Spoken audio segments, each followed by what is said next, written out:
জনাব হাসনাত আব্দুল্লাহ কুমিল্লা সরাসরি প্রশ্ন করবেন, ব্যাখ্যার প্রয়োজন নেই। আসসালামু আলাইকুম। যেহেতু শিক্ষা নিয়ে কথা হচ্ছে, আমাদের বর্তমানে মাননীয় স্পিকার, আমরা যদি বর্তমান শিক্ষা ব্যবস্থা দেখি, আমাদের এন্ট্রান্স ইনস্টিটিউশনগুলোতে বিশেষ করে প্রাথমিক শিক্ষায় আমরা দেখছি যে ভর্তি প্রক্রিয়াতে আমাদের এখন দুইটা পদ্ধতি প্রচলিত ছিল। এডমিশন বাই মেরিট আগে প্রচলিত ছিল, এখন সেটা কনভার্ট হয়েছে এডমিশন বাই লটারির মাধ্যমে হচ্ছে এখানে বাচ্চাদেরকে ভর্তি করা হয়।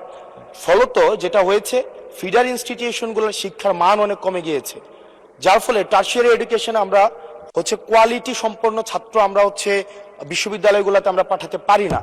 এখন মাননীয় মন্ত্রী মহোদয়ের কাছে আমার প্রশ্ন থাকবে, এই যে প্রাইমারি স্কুলে বাচ্চাদেরকে ভর্তি করানোর ক্ষেত্রে আমরা কি ভর্তি প্রক্রিয়াটা আমরা পরিবর্তন করব কিনা, নাকি এই যে এডমিশন বাই লটারির মাধ্যমে আমরা নিব এবং মেরিটকে আমরা হচ্ছে সবসময় হচ্ছে দমায় রাখবো, নাম্বার ওয়ান।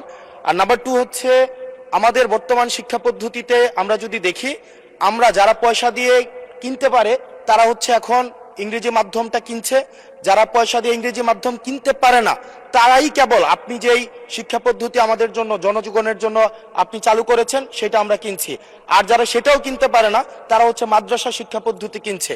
আপনার কাছে প্রশ্ন যে আমাদের বর্তমানে একটা দেশে এই তিনটা শিক্ষা পদ্ধতি যেটা অর্থনৈতিক অবস্থার উপরে নির্ভর করে চলে, এই তিনটা শিক্ষা পদ্ধতি জিয়ে রেখে আপনার কি মনে হয় যে আপনি একটা ইনক্লুসিভ শিক্ষা পদ্ধতি নিয়ে আমাদের দেশটাকে আগায় নিতে পারবেন? ধন্যবাদ।